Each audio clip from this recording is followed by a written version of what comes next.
주기철 목사님에 관하여서 소개할 때 일사가구라는 수식어를 붙이게 됩니다. 또 많은 분들이 신앙생활하면 일사가구라는 이야기를 많이 듣게 되었습니다. 일사가구는 1935년 12월 17일부터 3일 동안 평양신학교에서 학생들을 대상으로 한 공회가 있었습니다. 거기에서 주기철 목사님이 마지막 3일째 되는 19일날 설교를 하신 내용이 일사가구라는 제목의 내용이 되어지겠습니다. 일사가구라는 설교를 하시면서 본문을 선정한 것이 오늘 제가 여러분에게 소개해드린 요한복음 11장 16절 말씀입니다. 디두모라 하는 도마가 우리 예수와 함께 죽으러 가자, 그 본문을 가지고 일사가구라는 제목으로 말씀을 전파하셨습니다. 전체 내용을 일본 순사들이 압수했고 그 자리에서 메모했던 것도 빼앗아 가지고 남아있지를 않았었는데, 김린서 목사님이 시간이 지나고 나서 그 당시에 전해주셨던 메시지를 기억을 통해서 복원을 했습니다. 그 내용이 지금 전달되어지는 것입니다. 전체 내용을 소개해드리기는 힘들고 요약해서 그날 일사가구라는 세 가지 주제의 말씀을 먼저 살펴보려고 합니다. 첫째, 예수를 따라서 일사가구. 둘째, 남을 위하여 일사가구. 셋째, 부활과 진리를 위하여 일사가구. 이렇게 이야기하셨습니다. 자, 우리 첫째 예수를 따라서 일사가구, 남자분들이 한번 같이 주보를 보시고 읽어 주시기를 바랍니다. 시작. 예수를 따라서 일사가구. 예수를 시작. 예수를 버리고 사느냐, 예수를 따라서 사느냐, 예수를 버리고 사는 길은 정말 죽는 길이요, 예수를 따라 죽는 길은 정말 사는 길이다. 그래서 예수의 제자들 중에 가장 최신의 도마가 우리 주와 함께 죽자고 일사가구를 하였다. 아멘. 예수를 버리고 사느냐, 예수를 따라 죽느냐. 예수를 버리고 사는 길은 정말 죽는 길이요, 예수를 따라 죽는 길은 정말 사는 길입니다. 그래서 예수님의 12제자 중에 가장 솔직하였던 도마가 우리도 주와 함께 죽자 하고 일사가구를 하였습니다. 그 당시 일본의 식민지였던 대한민국의 상황을 생각하면 어떻습니까? 신사참배를 하려면 예수를 버리는 거 아닙니까? 예수 버리고 사는 길이 있지만 그것은 진짜 죽는 길이요, 예수 때문에 신사참배를 거부하고 고난과 고통과 죽음을 당하지만 그것은 영원히 사는 길입니다 하는 의미의 메시지를 증거하신 것입니다. 자, 두 번째, 남을 위하여 일사가구. 우리 여자분들이 한번 예수님의 일생은부터 읽어주시기 바랍니다. 시작. 예수님의 일생은 자신을 위하여 사신 것은 하나도 없었고 순전히 남을 위해 사셨던 일생이었다. 이 세상에 태어나신 자체가 하나님을 위한 것이었고 십자가의 죽으심 또한 죄인을 위하심이었다. 그러므로 우리를 예수를 믿는 자들에게도 역시 남을 위한 희생이어야 한다. 세상 사람들은 남을 희생하여 자기의 이익을 모아하지만 기독교는 자기를 희생하여 남을 모아하는 신앙이다. 많은 훗날에 이러 인도인들을 위하여 목숨을 바쳤다. 동화의 일사가구. 오늘을 살아가는 우리들은 남을 위한 일사가구를 가진 자다. 예수님의 일생을 생각하면 예수님 자신을 위하여 살았던 삶은 없습니다.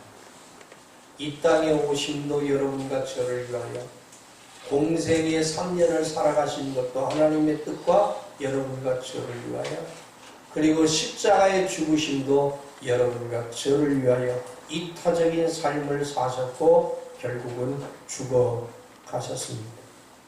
그렇기 때문에 예수 그리스도를 믿는 사람들은 예수 그리스도를 본받아서 남을 위하여 희생할 수 있어야 합니다. 세상 사람들은 남을 이용합니다. 세상 사람들은 남을 활용합니다. 세상 사람들은 사람과 사람의 신의가 없어집니다. 그러나 그리스도인들은 내가 희생하고 내가 헌신해서 다른 사람을 살리는 역할을 감당해야 합니다. 그게 신앙인의 모습입니다. 도마가 예수 그리스도의 부활을 믿지 못했었지만 나중에 예수 그리스도를 만나고 나서 인도에 가서 그리스도의 복음을 전하다가 순교합니다. 그래서 인도에 가면 지금도 성 도마 기념교회가 있습니다. 오늘 여러분과 저의 인생이 또한 남을 위한 인생, 남을 위해서 희생하는 인생이 되시기를 바랍니다. 세 번째는 부활과 진리를 위하여 일사각오입니다. 부활의 복음이 일제시대뿐만 아니라 지금 우리에게 전달되기까지 피 흘림이 없이 전달된 적이 없습니다. 로마 제국의 잔혹한 핍박 아래 50만 명이 피 흘려 죽어갔습니다. 100만 성도의 피가 로마 제국을 무너뜨렸고 복음의 역사를 살아있게 만들었습니다. 우리가 읽고 있는 성경 역시 피로 쓰여졌습니다. 피로 전해졌습니다. 피로 전해진 부활의 복음, 그것이 바로 여러분과 저에게는 생명의 복음이 되어지는 것입니다. 예수님과 함께 죽자고 각오했던 도마처럼 일사각오를 가져야 합니다. 이 내용이 주기철 목사님이 그날 전파하신 내용이 되겠습니다. 같이 한번 따라 하십시다. 예수를 따라서 일사각오, 남을 위하여 일사각오, 부활 진리를 위하여 일사각오. 사람이 한번 죽고자 결정하면 두려운 게 없습니다. 6.25 전쟁이 일어났을 때에 북의 김일성이 그렇게 말을 했습니다. 나는 남한에 내려가면 무서운 게 없다. 그러나 하나 무서운 존재가 있다. 그건 예수쟁이들이다. 왜? 그 사람들은 순교라고 생각하면 죽기를 작정하기 때문이다. 그렇게 이야기합니다. 여러분, 죽으려고 마음 먹으면 못할 게 뭐가 있습니까? 죽겠다고 각오하면 못 해낼 게 뭐가 있습니까? 오늘 여러분과 제가 선택의 기로, 결단의 기로에 서 있습니다. 2016년 예수를 선택할 것인가, 세상을 선택할 것인가, 여러분과 제가 선택해야 합니다. 2016년 복음의 증인으로 살 것인가, 세상에 파묻혀 그저 그렇게 살 것인가 선택하고 결단해야 하는 것입니다. 우리는 2016년을 시작하면서 우리보다 앞서가신 신앙의 선조들을 따라 일사각오의 결단이 있기를 바랍니다. 주기철 목사님처럼 도마처럼 내가 죽으면 죽으리라는 신앙의 각오로 2016년 하나님의 복음이 여러분과 저를 위하여, 여러분과 저를 통하여, 여러분과 저의 속에 살아나고 전달되고 설득력 있게 퍼져나가는 역사가 일어나기를 주의 이름으로 축원합니다. 11장의 시작은 이렇게 시작이 됩니다. 예수님이 사랑하는 사람이 있었습니다. 그 사람의 이름은 나사로입니다. 그들에게는 두 명의 누이가 있었습니다. 한 사람은 마르다고 한 사람은 마리아였습니다. 그런데 사랑하는 사람 나사로가 죽을 병이 걸렸습니다. 그래서 누이들이 예수님에게 전통을 보내서 찾아오시기를 부탁합니다. 요한복음 11장 3절에 이에 그 무리들이 예수께 사람을 보내 이르되 주여 보시옵소서 사랑하시는 자가 병들었나이다 하니. 생각해보면요, 여자들 둘만 있는데 사랑하는 오빠가 병들었어요. 얼마나 두려웠겠어요. 그래도 남편처럼 아버지처럼 의지하고 살았던 오빠인데 그 오빠가 죽게 생겼다는 이야기에 가슴이 철렁했을 거예요. 그래서 예수님에게 사람을 보냅니다. 우리가 생각하면 사랑하는 사람이라고 공식적으로 표현할 정도의 관계면 모든 걸 뒤로하고 예수님이 쫓아가셨을 거예요. 머리에 손을 얹고 강하게 안수하고 축복 기도하고 살리셨을 거예요. 그런데 성경은 우리가 예상하는 것과 전혀 다른 이야기를 합니다. 요한복음 11장 4절 말씀 우리 같이 한번 읽도록 하겠습니다. 예수께서 들으시고 이르시되 이 병은 죽을 병이 아니라 하나님의 영광을 위하여 하나님의 아들이 이로 말미암아 영광을 받게 하려 함이라 하시더라. 아멘. 성경은 우리에게 분명한 사실 하나를 가르쳐주고 있습니다. 예수님께서 나사로와 특별한 우정의 관계를 쌓고 있었음에도 불구하고 나사로에게 죽음이 찾아왔다는 사실입니다. 예수님이 사랑하는 사람이라고 부를 정도의, 예수님이 그의 죽음을 보고 눈물을 흘리실 정도의 사랑의 관계였는데도 불구하고 병이 찾아왔고 죽음이 찾아왔다는 사실입니다. 사랑하는 성도 여러분, 2016년 여러분이 일사각오를 가지고 살아간다 해도, 여러분이 하나님을 위해 헌신하고 충성한다 해도, 여러분이 목숨 걸고 주님을 사랑한다고 고백한다 해도 여러분의 인생에 고난이 찾아올 수 있다는 것은 변함없는 사실입니다. 여러분이 살아가는 삶의 현장에 고난이 찾아오고 환난이 찾아오고 바람이 불어오고 좌절의 역사가 일어난다고 이상한 것이 아니라는 이야기입니다.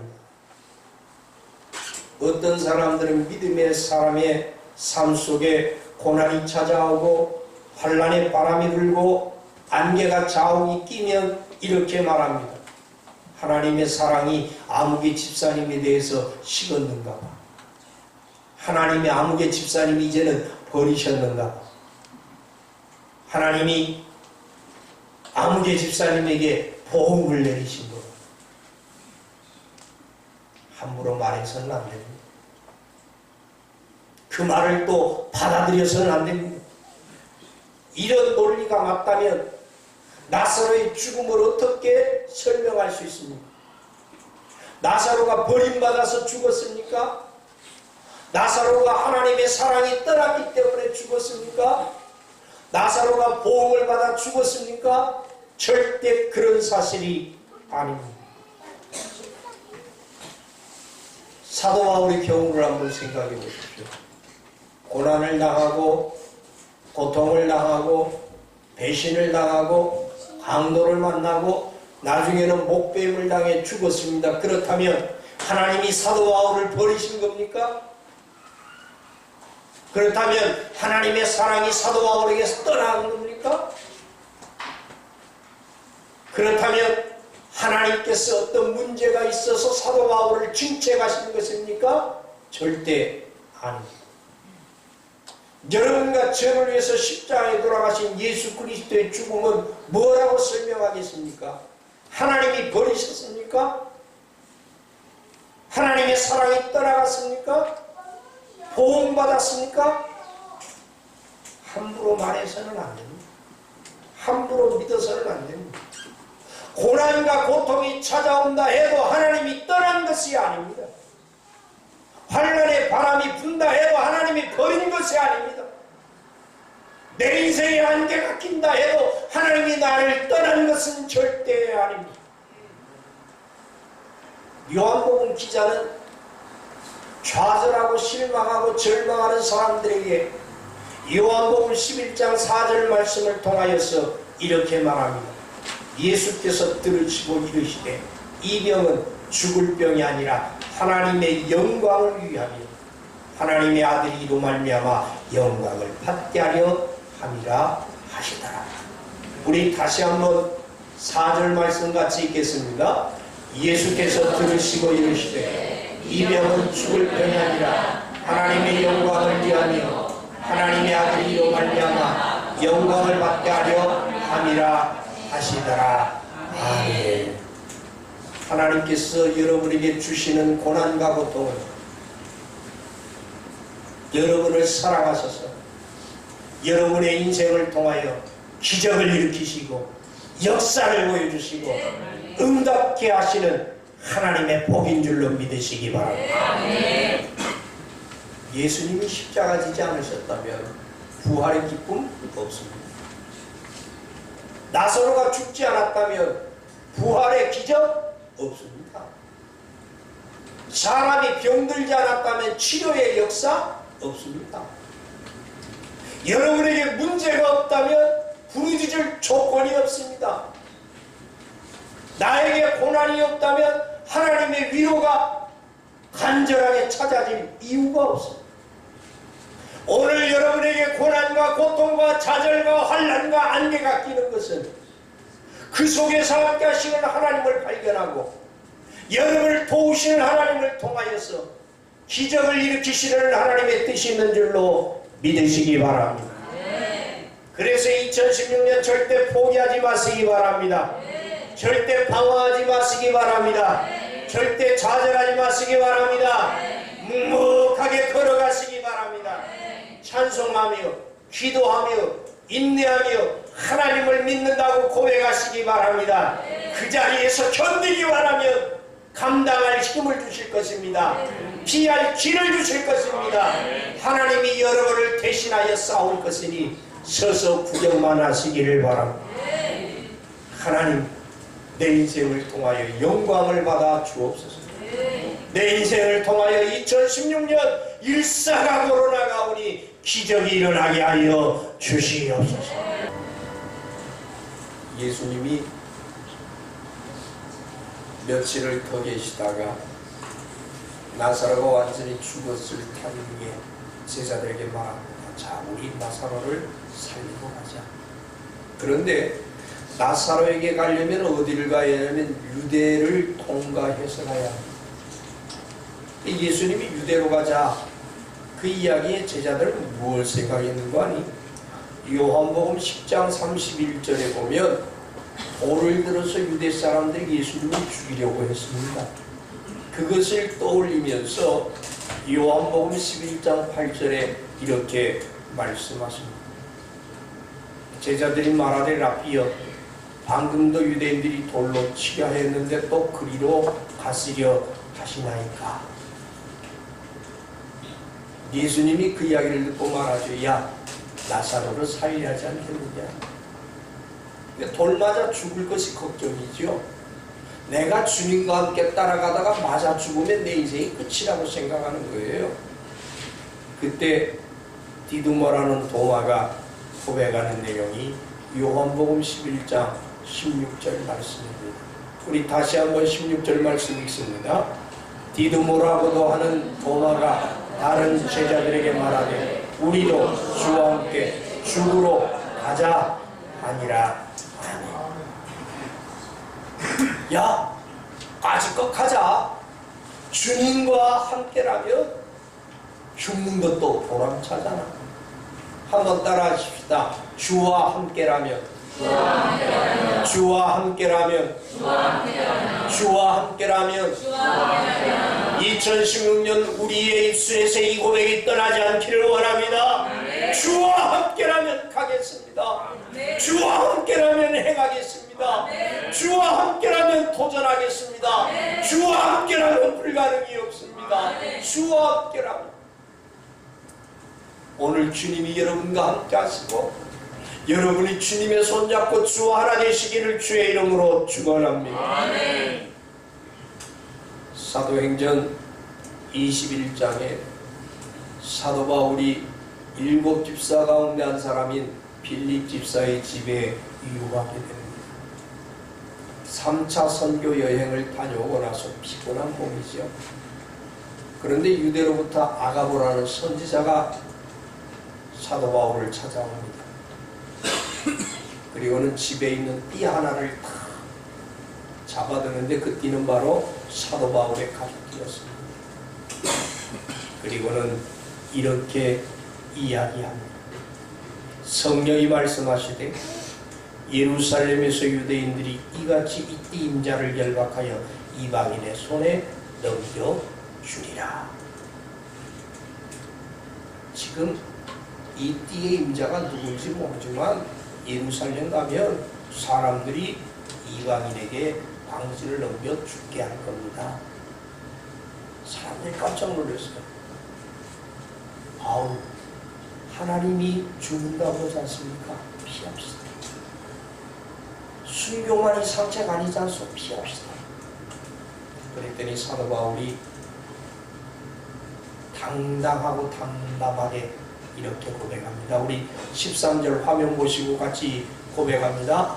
바울이 대답하되 여러분 어찌하여 우연의 마음을 상하게 하느냐. 나는 주 예수의 이름을 위하여 결박당할 뿐 아니라 예루살렘에서 죽을 것도 각오하였노라 하니. 아멘. 난 주님 위해서라면 결박당하겠습니다. 난 죽겠습니다. 사도 바울은 죽지 못해서 안달난 사람이에요. 자기 자신을 위해 죽는 게 아니라 복음을 위해서 죽는 게 꿈이었어요. 예수를 위해 죽는 게 꿈이었어요. 이왕 죽는 인생이라면 예수 위에 멋지게 죽기를 원했어요. 사랑하는 성도 여러분, 이왕 사는 인생이라면, 이왕 믿어야 하는 예수라면 2016년 죽을 각오로 믿기를 바랍니다. 일사각오로 신앙생활하기를 바랍니다. 아멘. 사도 바울뿐만 아니라 많은 신앙의 사람들이 복음을 위해서 죽음을 각오하고 있습니다. 히브리서 11장 36절에서 38절까지의 말씀을 읽어보면서 우리가 곰곰이 생각을 정리할 필요가 있습니다. 또 어떤 이들은 조롱과 채찍질 뿐 아니라 결박과 옥에 갇히는 시련도 받았습니다. 저 예수쟁이야. 저거 미친놈들이야. 예수쟁이라는 말이요, 그리스도인이라는 말이 그리스도인, 미친놈이라는 뜻입니다. 원어는. 그러니까 여러분과 저는 다 미쳤어요. 누구에게 미쳤어요? 예수 그리스도에게 미쳤어요. 예수 믿는 것 때문에, 주라고 고백하는 것 때문에 채찍에 맞아서 삐뚤성이가 돼요. 그런가 하면 쇠고랑 차기도 했어요. 옥에 갇히기도 했어요. 그러나 배신하고 배도하고 떠나는 사람 없었어요. 주님과 함께라면 그 길을 묵묵히 걸어갔지.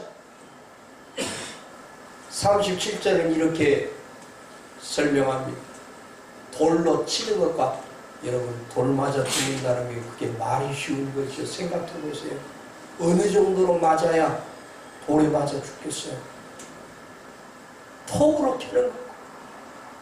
사람 몸뚱아리를 톱으로 자르는 거. 칼로 죽임을 당하는 거. 저는 저 중에 제일 쉬운 죽음이 칼로 한 번에 샥 빼버리는 게 제일 쉬워요. 톱으로 싹싹싹. 이게 얼마나 힘들어요. 돌에 맞아서 얼마나 이게 힘들어요. 그런데 예수 그리스도를 위해서 돌도 맞고 톱으로 켜임을 당하고 칼에 맞아 죽어갔다는 거예요. 양과 염소의 가죽을 입고 유리한, 양과 염소의 가죽을 입었다는 것은요, 콜로세움에서 나중에 로마 시민들에게 구경거리를 주기 위해서 사자를 풀어놓고 예수 믿는 사람을 잡아먹게 했는데요, 재미를 위해서 양가죽과 염소가죽을 껍질을 벗겨서 예수 믿는 사람들에게 씌웠어요. 그리고는 지금 말하면 교회 목사님들에게 지팡이 하나 주고 목자 대신 예수가 니네와 함께 한다면서, 그리고 3일씩 4일씩 굶긴 사자를 풀어놓는, 그러면 사자가 배가 고플 뿐만 아니라 양가죽과 염소가죽을 입은 사람을 보고 양과 염소로 보고 달라들어서 팔 자르고 다리 자르고 목 자르고 처음에는요 예수 그리스도인들이요 그것이 얼마나 두려웠는지 몰라요. 실제로 로마의 역사를 보면 처음에는요 굴복당했어요. 그런데 언젠가부터 이거 하나 사자가 물고 있는데도 찬송 부르기 시작하는 거예요. 다리 하나 찬송 부르기 시작하는 거예요. 목숨이 끊어지기 전에는 찬송하면서 그 죽음을 맞이하는 걸 보고 사람들이 그냥 두 손을 들어버리고. 왜 그래요? 예수 때문에 죽기로 작정한 게 궁핍함과 환난과 학대를 받았습니다. 예수 때문에 당하는 고난과 고통이 38절을 같이 한번 읽겠습니다. 38절 시작. 이런 사람은 세상이 감당하지 못하노라. 그들이 광야와 산과 동굴과 토굴에 유리하였느니라. 아멘. 세상이 감당 못해요. 그들의 믿음을 감당 못해요. 일사가구의 그들의 신앙을 감당 못해요. 여러분 기억하십시오. 내가 환경에 먹힐 건가? 환경이 나를 먹어서 내가 신앙을 포기할 건가? 아니면 내가 믿음으로 환경을 먹어버릴 것인가? 12 정탐꾼이 가나안 땅을 놓고 다툴 때 그런 고백을 합니다. 저 땅은 하나님이 우리에게 주신 축복이었다. 먹어버렸죠. 일사각오의 신앙으로 밀고 나가면 여러분의 믿음이 환경을 정복할 줄로 믿습니다. 여러분의 믿음이 고난을 정복할 줄로 믿습니다. 여러분의 믿음이 모든 문제를 참여할 줄로 믿습니다. 죽기로 각오하는데 뭐가 맞겠습니까? 죽기로 각오하는데 뭐가 문제가 되겠습니까? 되돌이켜보면 어떤 분은 5년 믿고 10년 믿고 20년 믿고 30년 믿었지만 진짜 죽을 각오로 믿어본 적이 없어요. 죽을 각오로 믿는데 기적이 일어나지 않겠습니까? 죽을 각오로 믿는데 전도가 되지 않겠습니까? 죽을 각오로 믿는데 여러분과 저에게 물질을 복이 임하지 않겠습니까? 죽을 각오로 내가 믿는데 나 때문에 내 자녀들이 복받지 않겠습니까? 2016년 일사각오의 해가 되기를 바랍니다. 주를 위하여 죽을 각오로 주와 목숨 걸고 믿어서 기적이 일어나기를 주의 이름으로 축원합니다.